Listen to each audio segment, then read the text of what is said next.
BCom भाग 2 के छात्रों से आज की जो बातचीत होगी वो होगी खाता वही।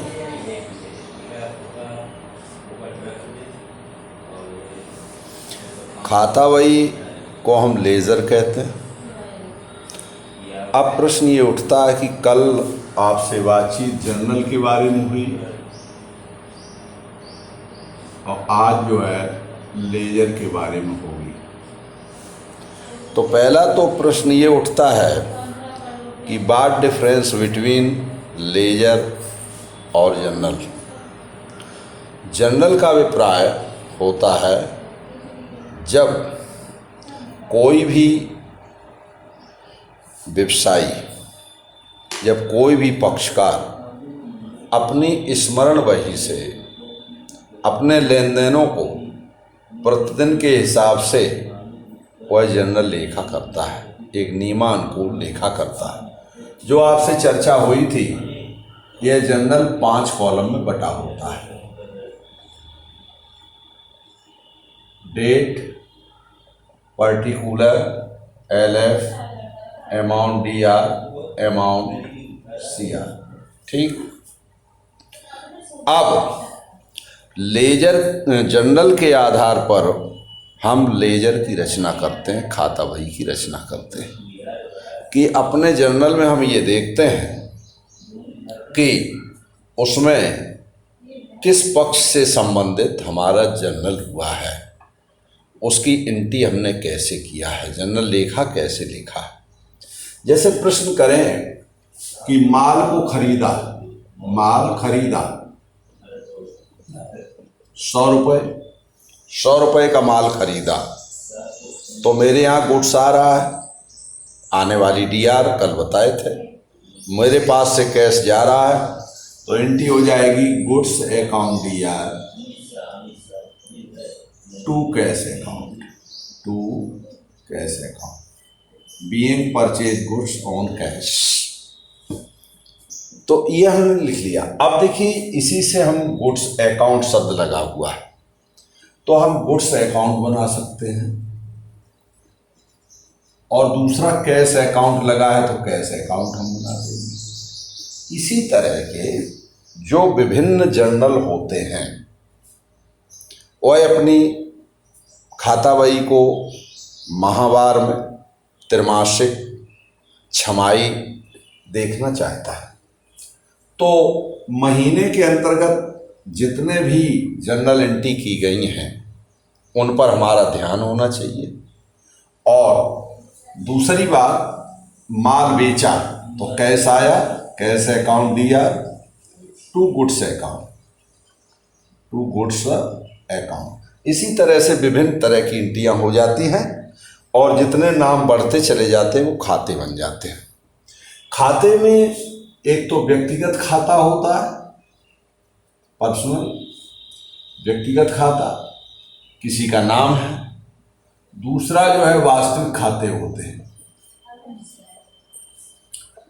जो किसी से संबंधित होते हैं। तो व्यक्तिगत खाते में किसी व्यक्ति विशेष का नाम, वास्तविक खाते में जैसे संपत्ति इत्यादि के, गुड्स के, माल के, कैश के ये खाते बनते हैं, इनको हम लिखते हैं।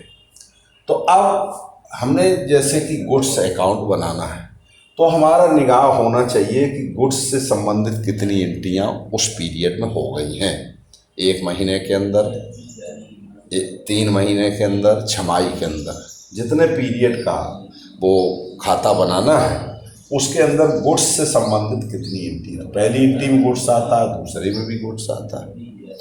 आगे भी मोहन से माल खरीदा तो goods account DR to Mohan. अब मोहन यहाँ इंडिविजुअल हो गया, पर्सनल अकाउंट हो गया। तो अब हमारी 3 एंट्री हो गई गुड्स की। अब इन्हीं जनरल एंट्रियों की सहायता से हम लेज़र को बनाते हैं, गुड्स को बनाते हैं, गुड्स अकाउंट को बनाते हैं। अब लेज़र कैसे बनाएंगे, जनरल से लेज़र? इसमें जो है 8 कॉलम होते हैं। खाते में कितने कॉलम होते हैं? 8। ऊपर उसका नाम लिख देंगे, जो भी खाता बनाना है, जैसे गुड्स अकाउंट लिख देंगे, गुड्स अकाउंट। पहला column date, particular, JF journal से, अमाउंट दिया, डेट, पर्टिकुलर, JF, अमाउंट दिया, फिर हो गया date, particular, JF, amount CR। देखिए, लेजर बनाते समय, खाता बनाते समय ये ध्यान रखें, ये 8 कॉलम का है। 4 कॉलम डेबिट पक्ष के हैं और 4 कॉलम क्रेडिट पक्ष के। डेट पर्टिकुलर JF अमाउंट दिया, date particular JF amount CR। Date का जितना बड़ा कॉलम इधर का है उतना इधर का होना चाहिए, सुंदरता के दृष्टिकोण से लेखांकन सुंदर भी हो। पर्टिकुलर का जितना बड़ा है उतना ये भी बड़ा होना चाहिए। JF जितना है इधर अमाउंट का है इसका है, तो और एक अलंकृत होता है, एक सुंदर सा। और हमको इसलिए अकाउंट बनाते समय हमें सुंदरता की भी आवश्यकता है, इसका ध्यान रखा जाए। अब विचार करें, एंट्री में हुआ गुड्स अकाउंट दिया, टू कैश। गुड्स खाता मुझे बनाना ही बनाना है, उसके विपरीत में क्या लिखा हुआ है, उसके विपरीत में, तो उसके विपरीत में टू कैश लिखा हुआ है। अब इसी को पोस्टिंग कर देंगे, टू कैश। तो DR में हमारा 2 रहता है, तो इधर हम लिख देंगे उस डेट को, पहली तारीख को, 2 कैश, कैश से कितना दिया है। अब दूसरी एंट्री है कैश अकाउंट DR 2 गुड्स। अब गुड्स नीचे आ गया, 2 में गुड्स है, तो जो DR में है वो उधर चला जाएगा, तो इसे हम बाई से शो करते हैं, बाई कैश, रकम को लिख देंगे। फिर मोहन से माल खरीदा, गुड्स अकाउंट DR 2 मोहन, तो फिर 2 शब्द आया, तो 2 मोहन, उस डेट को रखा।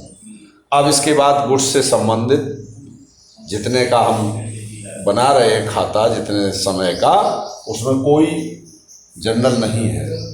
अब हम योग करेंगे, जिस पक्ष का योग बड़ा होगा उसे पहले करेंगे, और जो अंतर पड़ेगा उसे बाई बैलेंस लिख देंगे। इधर अंतर आता है तो 2 बैलेंस लिख देंगे रकम को, और बड़ी अमाउंट से उसे पूरा कर देंगे। ठीक है, कहने का मतलब ये हुआ कि हम पहले जनरल एंट्री करते हैं जो 5 कॉलम में बनाते हैं, और जनरल एंट्री को नियमानुकूल करते हैं। इसका एक फंडा है, इसका एक नियम है कि हमारे पास जो वस्तु आती है उसे हम DR करते हैं, हमारे पास से जाती है उसे CR करते हैं। CR को 2 भी कर सकते हैं, 2 करते हैं। खाते में जब पोस्टिंग करते हैं तो जो खाता बनाना है उसका नाम ऊपर लिख देते हैं, उससे संबंधित कितनी एंट्रियाँ, कैश से संबंधित कितनी है, गुड्स से संबंधित कितनी है, मोहन से संबंधित कितनी है, एक्सपेंसेस से संबंधित कितनी है। अगर एक्सपेंसेस अकाउंट है तो एक्सपेंसेस से संबंधित कौन कौन जनरल है, उन पर ध्यान रखते हैं। और पोस्टिंग करने के लिए ये हमको ध्यान रखना चाहिए कि चूँकि हम चाहे गुड्स अकाउंट बना रहे हों, एक्सपेंसेस अकाउंट बना रहे हों, किसी का पर्सनल अकाउंट बना रहे हैं, तो वो खाता बना रहे हैं उसके विपरीत में क्या लिखा हुआ है। अगर विपरीत में जो है 2 शब्द लिखा है तो उसे डेबिट पोस्टिंग करेंगे, और अगर DR में लिखा है तो उसे बाई करके पोस्टिंग करेंगे। पोस्टिंग करने के बाद बड़ी रकम का योग पहले करेंगे, जो रकम बड़ी आ जाती है वही रकम जो है अंतर कितना दिखाती है दूसरी तरफ उसका बैलेंस मिला देंगे। यदि क्रेडिट पक्ष में कम पड़ता है तो बाई बैलेंस, डेबिट पक्ष में कम पड़ता है तो 2 बैलेंस करके हम उसका योग करेंगे। अब प्रश्न ये उठता है कि इस खाता बही की उपयोगिता क्या है, इस खाता बही का मेरे लिए महत्व क्या है। तो एक खाते से संबंधित सभी सूचनाएं एकत्रित हो जाती, संपत्ति और दायित्वों का मुझे ज्ञान हो जाता है, आय व्यय का ज्ञान हो जाता है, अंतिम खाता बनाने के लिए भी आवश्यक है।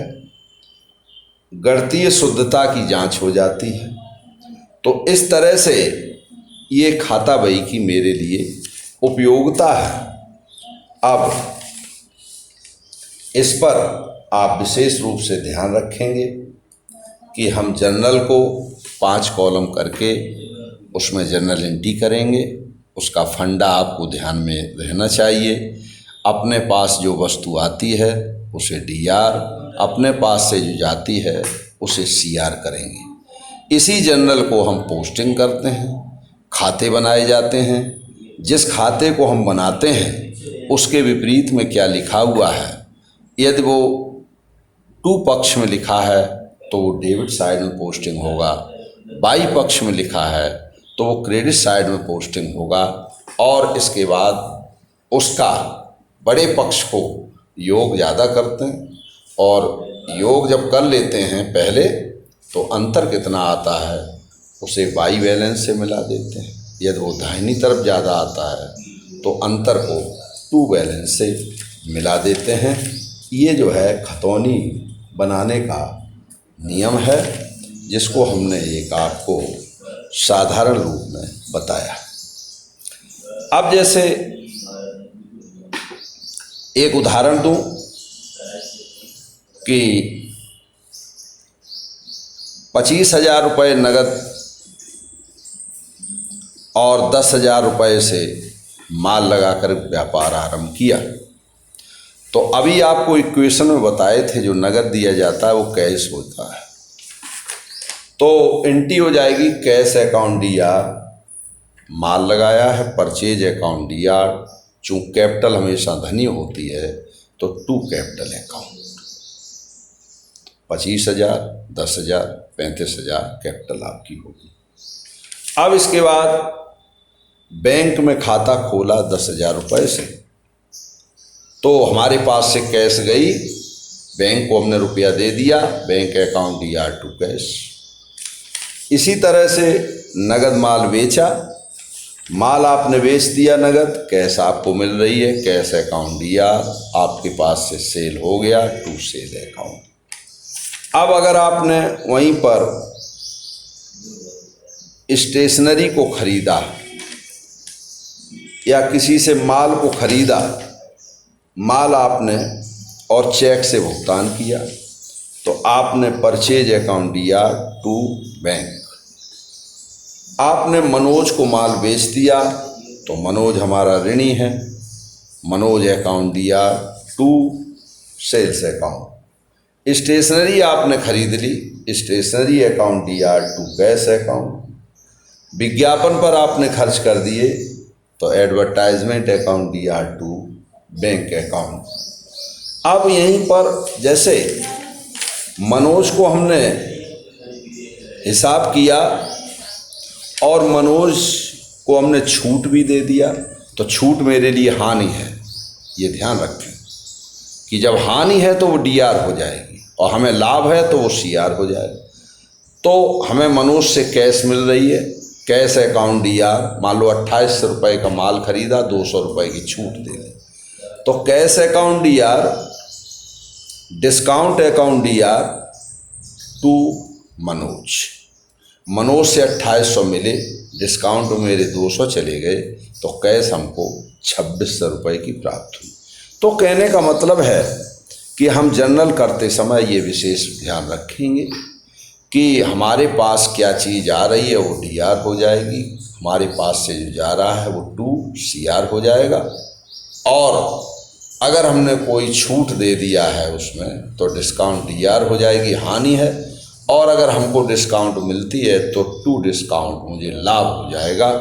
इस तरह से हम जर्नल लेख करते हैं और उसकी पोस्टिंग करते हैं। जो खाता बनाया जाता है उससे संबंधित एंट्रियों के आधार पर हम पोस्टिंग करते हैं। आज की चर्चा यहीं पर समाप्त होती है। धन्यवाद।